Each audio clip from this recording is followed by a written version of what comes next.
اب یہ اللہ تعالیٰ نے 2 مرتبہ ہی طلاق دینے کی اجازت دی ہے، تیسری بار نہیں، تیسرا دیا تو ختم۔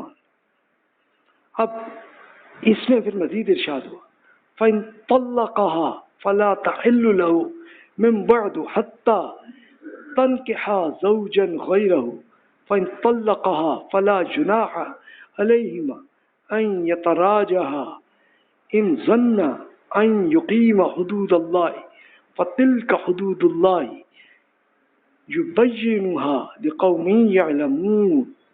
اب یہ سب سے کریٹیکل ایشو یہ ہے، پھر اگر 2 مرتبہ طلاق سے رجوع کے بعد، رجوع کا مطلب کہ اس طلاق کو کینسل کیا، تو پھر شوہر نے اسی رشتہ نکاح میں بیوی کو تیسری مرتبہ دی طلاق، تو اب وہ اس کے لیے جائز نہیں ہوگی، جب تک ایک ایکسیپشن یہ کر دی کہ ٹھیک ہے وہ اس کے سوا وہ کسی دوسرے شوہر سے نکاح نہ کر چکی ہو، لیکن اگر اتفاق سے اس دوسرے شوہر سے بھی اس خاتون کو طلاق ہو جائے یا وہ فوت ہو جائے وہ بندہ، تو بشرطے کہ وہ طلاق نہیں، یعنی وہ کوئی سازش نہیں ہو، تو پھر میاں بیوی کے لیے اب اجازت ہے کہ ایک دوسرے کے لیے رجوع کر سکتے ہیں، یعنی وہ جو پہلے شوہر تھے، پہلی بیگم تھی، پھر اکٹھے مل سکتے ہیں، اگر یہ توقع رکھتے ہیں کہ اب وہ اللہ تعالیٰ کے طریقہ کار پر قائم رہ سکیں۔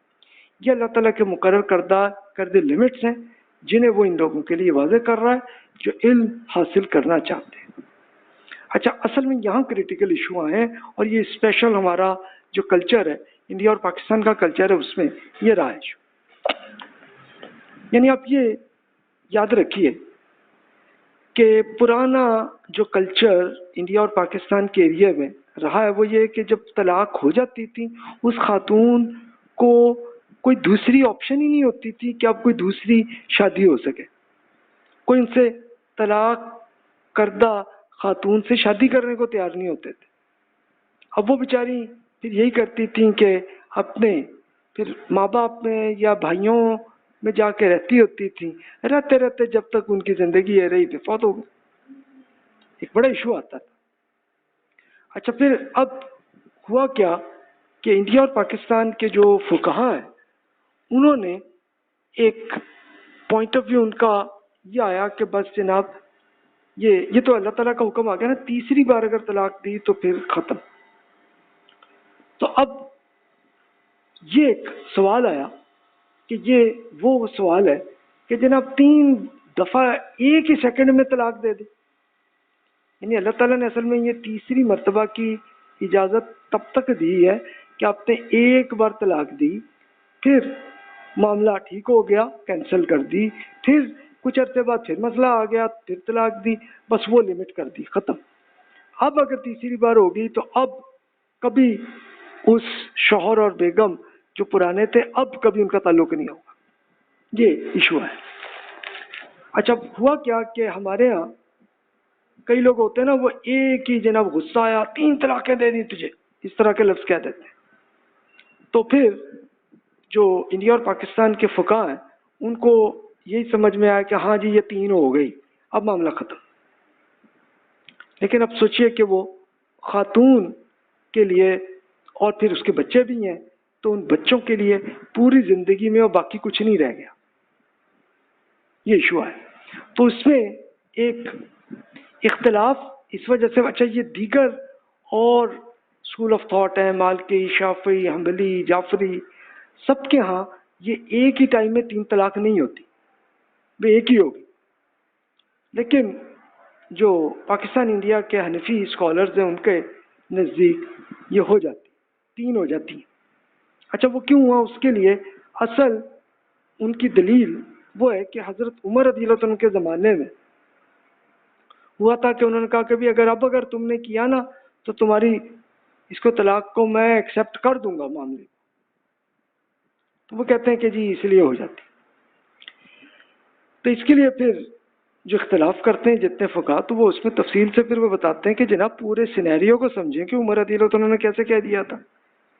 یعنی معاملہ کیا تھا کہ ایک خاص ٹائم میں مدینہ منورہ میں بہت سی طلاقیں ہو رہی تھیں۔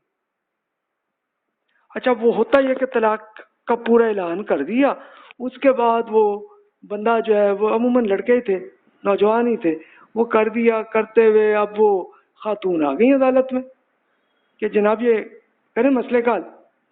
تو اب وہ ہوا یہ کہ پوچھا وہ جی سوری جی بس یہ ہم سے وہ غصے میں آ کے بکواس کے طور پر کہہ دیا تھا طلاق.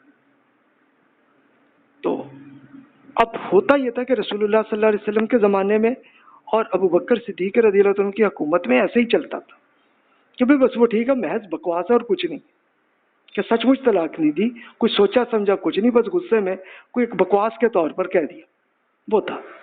لیکن عمر رضی اللہ عنہ نے پھر یہ کیا تھا کہ یار یہ بہت زیادہ ہو گیا، تو انہوں نے کہا کہ بھی اب اگر تم نے کیا تو میں اس طلاق کو نافذ کروں گا. یعنی انہوں نے پھر اصل میں روک دیا تھا ان ساروں کو تاکہ کوئی ایسی حرکت نہ کرے، اس لیے انہوں نے یہ کیا تھا. تو اب یہ اصل وہ سینیریو تھا. تو اس کا یہ مطلب نہیں کہ ایک دفعہ 3 طلاقیں کہہ دو تو ہو گئی. تو وہ اس لیے وہ اسکالر کہتے ہیں کہ نہیں، طلاق وہی ہوتی ہے کہ جو سوچ سمجھ کے اچھے صحیح لاجیکل طریقے سے سوچ کے جو اعلان کرے گا وہ طلاق ہوگی. یہ نہیں کہ منہ سے بس غصے میں بکواس کے طور پر نکلا تو ہوگی طلاق، تو وہ نہیں ہوتی. تو یہ اچھا یہ میجورٹی کا پوائنٹ آف ویو یہی ہے کہ جی یہ غصے میں آ کے جو بھی کہہ دیا لفظ سے طلاق نہیں ہوتی. لیکن انڈیا اور پاکستان کے حنفی اسکالرز ان کے نزدیک یہ ہے کہ جی یہ ہو جاتی. تو اصل ایشو وہاں سے آئے.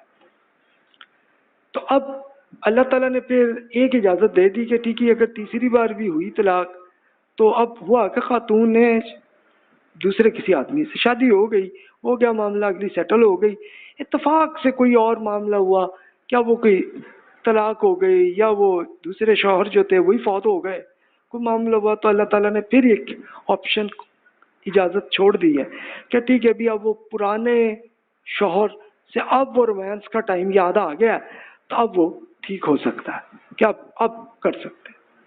لیکن ہمارے ہاں ایک معاملہ شروع ہوا. اچھا یہ اب میں عرض کرتا ہوں، یہ وہی بات ہے کہ طلاق جب سوچ سمجھ کر فیصلہ کرے تو اعلان ہوتی ہوتی، طلاق تو محض مذاق یا غصے میں طلاق ہوتی ہے. تو احناف اسکالرس، اچھا احناف کے یہاں بھی اختلاف ہے، لیکن پاکستان انڈیا کے جو احناف ہیں وہ کہتے ہیں ہاں جی ہو جاتی ہے.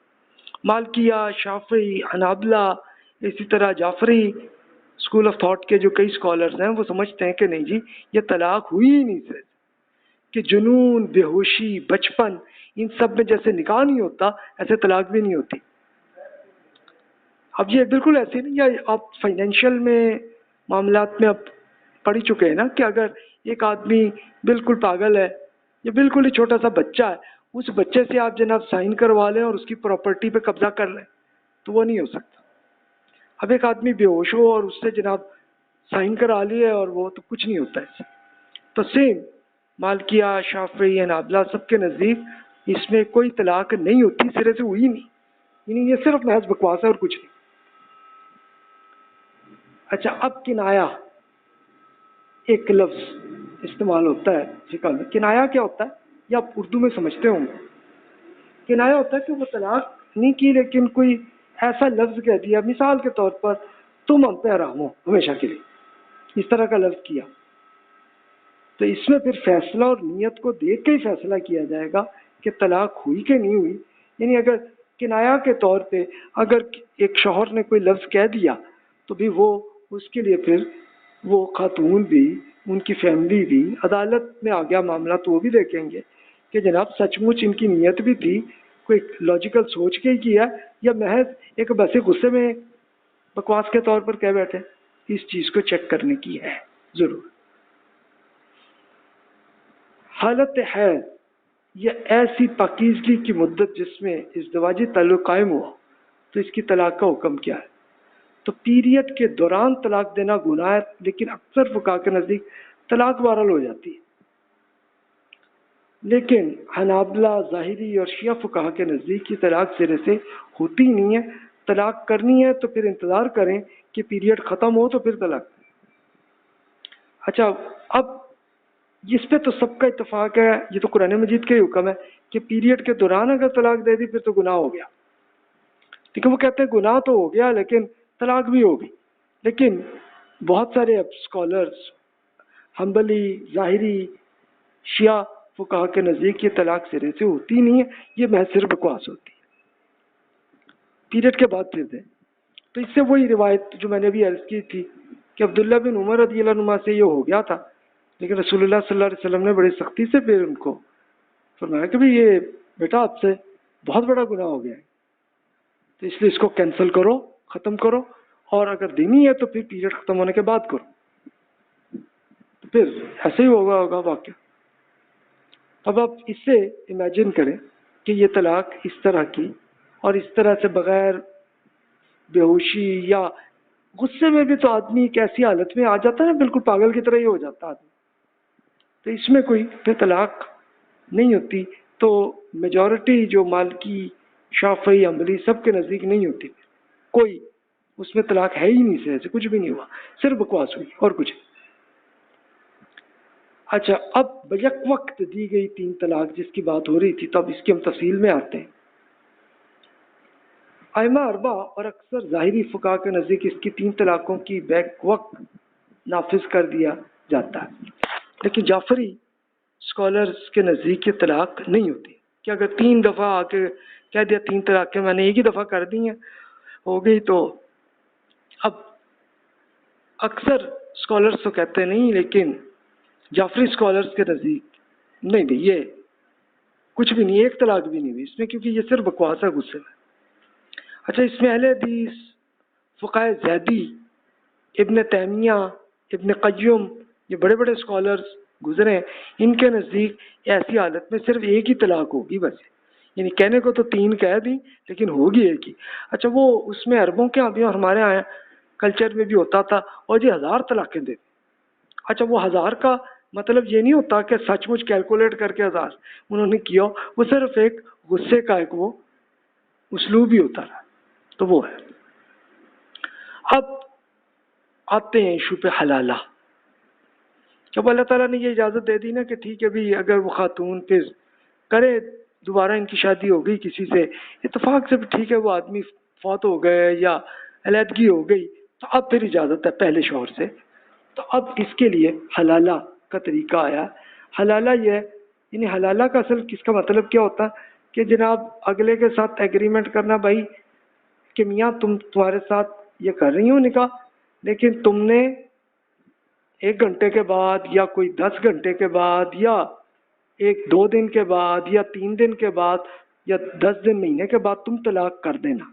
یہ پہلے سائن کر لینا کرو تاکہ طلاق ہو جائے دوبارہ، اور ہو جائے تو اب وہ پھر دوبارہ پہلے شوہر سے دوبارہ رستہ بن جائے. تو جمہور فقہاء کے نزدیک یہ حلالہ یہ حرام ہے، اور اس میں نکاح کیا تو نکاح ہی نہیں ہوا. یعنی اب یہ جو دوسرے جس سے پورا اس سے ایک ٹائم طے کر کے اور اسے کہہ رہے ہیں لازمی تم نے کرنی ہے طلاق، تو بھائی کچھ نہیں ہوتا. حنفی اسکالرس کے نزدیک، جو پاکستان انڈیا کے اسکالرز ہیں ان کے نزدیک مکروہ تحریمی ہے، یعنی یہ بھی بڑا گناہ ہے اور حرام کے قریب ترین ہے، لیکن بہرحال نکاح تو ہو جاتا ہے. ان کے نزدیک بس فرق ہی ہے، یعنی حرام سبھی مانتے ہیں، لیکن احناف کے نزدیک یہ ہے کہ یہ ایک حرام کام ہے لیکن نکاح ہو جاتا ہے. اچھا، پھر کچھ ایسے بھی آپ کو مولوی صاحبان ملیں گے کہ جو کہتے ہیں ہاں بھائی تمہارے لیے ہم یہ لالا کر دیتے ہیں، تو وہ کر بھی دیتے ہیں، انجوائے بھی کر لیتے ہیں، پیسے بھی لے لیتے ہیں اور لے کے پھر طلاق بھی کر دیتے ہیں. اس طرح کے کیس بھی آپ نے سنے ہو. تو جناب اس میں تمام اسکالرس کے نزدیک حلالہ ایک حرام کام ہے، اور میجورٹی کے نزدیک یہ نکاح ہوتا ہی نہیں ہے. ایسا ایک پوری زندگی کا دوبارہ جتنی زندگی ہے اس کے لیے پورا رہنے کی ایک نکاح ہو جائے وہ ہو جائے گی، نارمل ہے دوسرے سے، اور اتفاق سے وہ صاحب فوت ہو گئے یا پھر ان سے معاملہ نہیں چلا علیحدگی اتفاق سے ہو گئی تو ٹھیک ہے، دیٹس گڈ، پھر وہ پہلے شوہر سے تعلق بن سکتا. اچھا، اب آئیے مرد الموت کی طلاق. مرد الموت کا مطلب ہے کہ بابا جی جو ہیں اب بالکل فوت ہونے کے قریب ہیں، ان کو بھی آپ پتہ چل گیا اپنی بیماریوں کا، تو اب وہ طلاق تب کر دی مرنے سے پہلے، اس کے بعد ہو سکتا ہے کچھ گھنٹے میں یا کچھ دن کے بعد ہی فوت ہو گئے. تو اب فقہا کے اندر یہ اختلاف ہے. میجورٹی فقہا یہ کہتے ہیں کہ اس حالت میں چلو طلاق جو ہونی تھی ہو گئی، لیکن خاتون کو وراثت کا حصہ ملے گا، جو کہ قرآن مجید کے مطابق 12.5% ہے بیگم کا، وہ تو ہوگا ہی۔ اچھا چند فقہ کہتے ہیں کہ نہیں جی وراثت نہیں ہوگی، تو یہ انہوں نے یہ سمجھا، لیکن میجورٹی فقہ یہی سمجھتے ہیں کہ نہیں جی ایسی حالت میں اگر طلاق دیا تو تب بھی وراثت ان کو ملے گی۔ اب اس کا کیس کہاں آئے گا؟ یہ پھر عدالت میں ہی آئے گا معاملہ، وہی فیصلہ کر سکتی ہے۔